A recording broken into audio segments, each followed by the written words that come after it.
But spring is on its way, and with the spring comes the lambing season. Over in Bebington, in the Bebington High Sports College, sheep are on the syllabus, believe it or not. The school runs its own farm where students muck in, and they've got goats, they got chickens, they got pigs, they got sheep as well.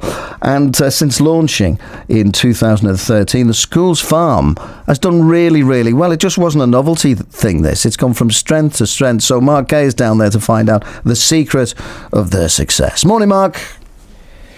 Good morning, Snelly. I'm in the barn this morning, and it's a bit like Call the Midwife in here because we've got some pregnant sheep. I think there's 4 more to produce their lambs, and in another pen there are lots of little baby lambs all feeding, lying on the straw. I suppose it's a very poignant moment in the life of this farm. And with me is Mr Fearon. He's the school's great title, is Head of Land-Based Science Department. Good morning, Peter. First of all, can you tell people the origins of this school farm? Because it's quite unique, because I hear you've even got visitors from another school coming today. That's right, yeah, we've got a school from Coventry coming today. So we started out about 5 years ago, conversation between me and the head about how great it would be to have a school farm, and we just went with it, and this is what we've got as a result of it. Because we're in the barn here, but further down is where the rest of the animals are. But what's interesting about here is that these animals, they provide an income. I mean, they're not just here to be petted or to looked at. You actually make money from them because they end up on plates that people eat. That's right. The farm to fork message is something that we've always been quite passionate about here at the school. So we breed our own animals, we lamb them or farrow them in terms of the pigs. We grow them on, and then we take them to be slaughtered for them to enter the food chain for our students to either buy the meat or sell the meat themselves here in school, or directly to places like Claremont Farm restaurant where we graze some of our sheep. And quite educational, because I suppose a lot of people they like eating their meat, but they don't really care or want to know where it came from. Here, you can't get too fussy about the pigs or the lambs because they're going off to become food. That's right. I think in this country we've become quite sanitised about how we look at where our food comes from.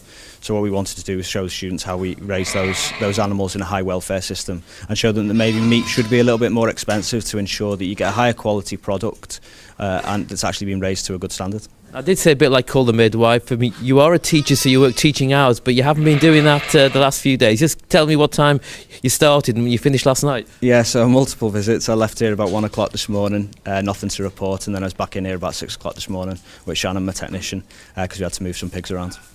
But you're still waiting for a few more babies. So I've got a couple of the students here. I've got Holly, who's 18, and Jess, who's 17. First of all, Holly, just explain the course you're doing. I'm doing Animal Management Level 3, so that is basically doing with smaller animals like dogs and and then we do like pigs and sheep and chickens and everything like that. Jess, you're 17, you're doing the same course, aren't you? Yeah. So what is it? Because I know lots of kids in the school volunteer to help and they come and do their bit, but you're actually doing it part of your sixth form studies. Why? We're doing it to further education into what we want to do, because I want to go into the farming industry. So the farm's showing me how I would do that and how to look after them. So I've got that education in there, and people can hire me on the spot. And yeah. You're not squeamish then about all the things involved? And again, the fact that these lovely little lambs here, they will end up on a plate somewhere. Yeah, no, I'm not. The first thing you learn on the farm is don't get attached to the animals, that they are going off for meat, and learning about their life cycle in a way. Yeah. And Jess, Harley, rather, what about you? I mean, what do you want to do with this? I want to go on to a veterinary nursing degree, and I should be getting on to do that in April this year. Now, you must have friends who go to other schools. Are they jealous of what you've got here? No, not really, but they're really interested in stuff we do. Like, I'll get phone calls and going, oh, I've seen this on your Facebook page, and then they've asked me about it, and they've said, oh, can I come down and see the lambs? And it's kind of cool. Jess, do you find people are interested in me? Because not every school's got this.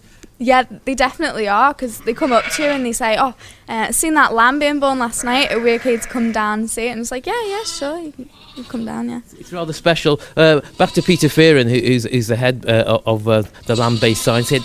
How much do you think this adds to the education of the pupils here, having a working farm on the site of the school? Because technically it's a sports college, so you've got so many diverse things going on. Yeah, I think it massively contributes. I mean, we're in an educational climate where vocational education is kind of being squeezed, and one thing that we think is really important here is that not every student is the same. Not every student measures their success by doing well in an exam, and my students here, they thrive with the responsibility of looking after the animals and the further opportunities they get as a result of it. Head must be pleased because you're helping the school budget as well. Yeah, I'd like to think she's pleased, yeah. And the other thing is that it's so different. So do you find that other schools, and we mentioned at the start, are coming to see you? Do you think this is something other schools should be looking at doing? Yeah, I consider myself a bit of a school farms evangelist, and very often I get asked the question, why would you have a school farm? And for me, the question's why not? Because like we've seen the benefits that it's had across the school, not only with the students who are doing the academic courses with it, the vocational qualifications, but also students who volunteer earlier in the school, in their school life. But also we use it to challenge students with challenging behaviours. We use it as a way to modify that. We're actually trying to expand that into looking at an alternative provision around food and farming.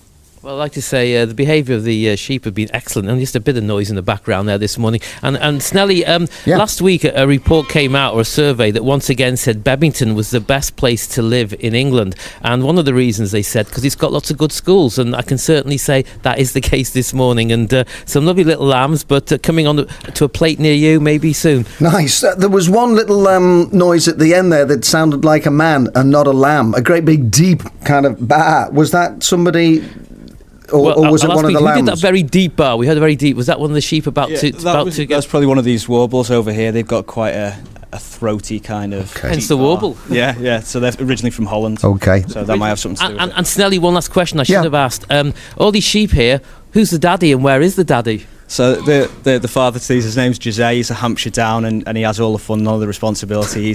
He's out on grass at the moment up at Claremont Farm. If only, Snelly, if only. Probably asleep. No responsibility. Probably absolutely shattered and asleep in a field somewhere. Thank you, Mark. Thank you, Bebington. Let's get the headlines now, 8:30.